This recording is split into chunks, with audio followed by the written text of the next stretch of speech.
when talk turns to touring Manila, one of the spots that is top of mind is Binondo. And for good reason.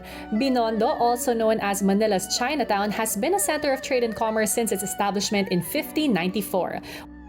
Where business thrives, great food is always close by. However, Binondo is more than just good food. A visit to the oldest Chinatown in the world is a guaranteed cultural adventure where one can trace huge parts of the country's heritage and history. With the Discover Binondo tour, a courtesy of Hotel Lucky Chinatown and the Department of Tourism, we set off to discover great food wrapped in Chinatown's rich history.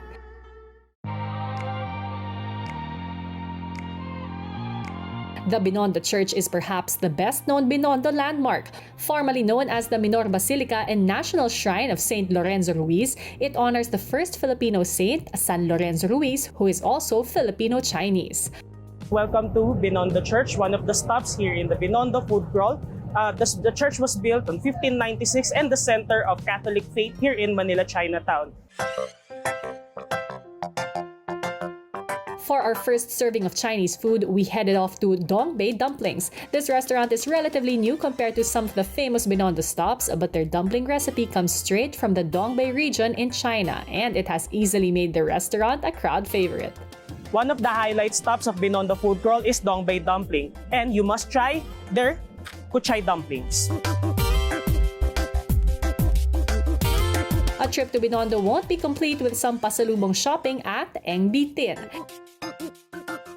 This Chinese deli is well known for its hopia, tikoy, and mooncakes, but it also has a wide variety of what they call Chinoy essentials like fortune cookies, mantou buns, and mochi balls. You will definitely leave the store with at least one purple shopping bag. Then we make a quick stop at the Santo Cristo de Longos Shrine. At this street-side temple, devotees still come to burn joss sticks, make offerings, and recite a prayer to the Santo Cristo de Longos. We then head off to Lord Stowe's Bakery, maker of the famous Macau egg tart. The creamy egg tarts are great for pasalubong, but they're best savored warm and crisp from the oven.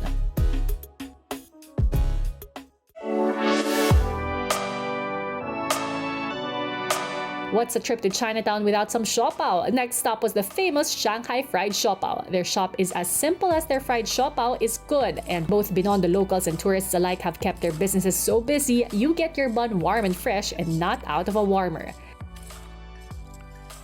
Next on the itinerary was a visit to Poland Hopia. Here we are at Poland Hopia, and here you will experience how to make your own hopia. Hopia is a traditional food that come out from Binondo, brought by the Chinese here who migrated from China here to the Philippines. It is one of the most iconic foods here in Binondo. Okay? So experiencing this will give you a glimpse of how these migrants introduced their pastry to us that became part of our culinary legacy.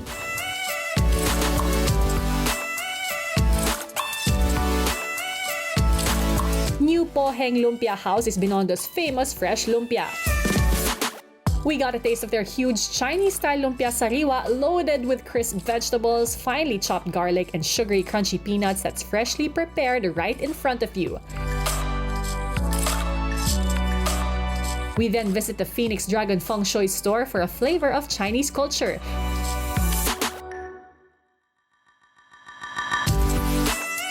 We learned about good fortune and the art of achieving harmony and balance. Hopefully, we brought some good luck with us as well. Finally, it was time to fill up on some Chinese-Filipino history at the Chinatown Museum. Here in our museum, everything that you need to know about Binondo's history is included. We have here a mock-up of the facade of Binondo Church in which we discuss how the church came to be, how it evolved throughout time, and its importance to Binondo. We also show here the saga of the Chinese residents who developed Binondo to what it is now today. And finally, people will enjoy and experience how history unveiled here in Chinatown Museum. They will literally experience the history of Binondo.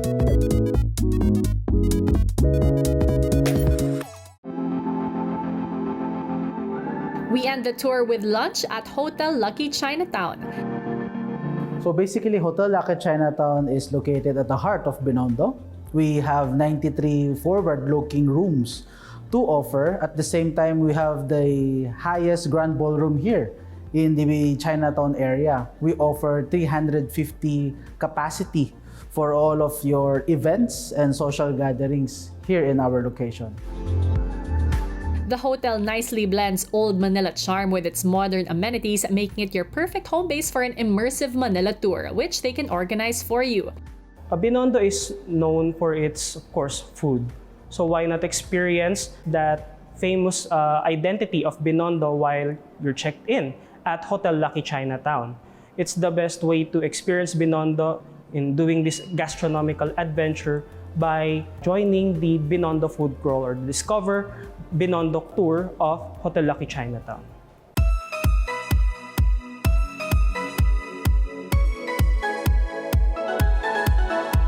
To best appreciate what Binondo is now, it helps to see its transformation from colonial settlement to bustling center of commerce.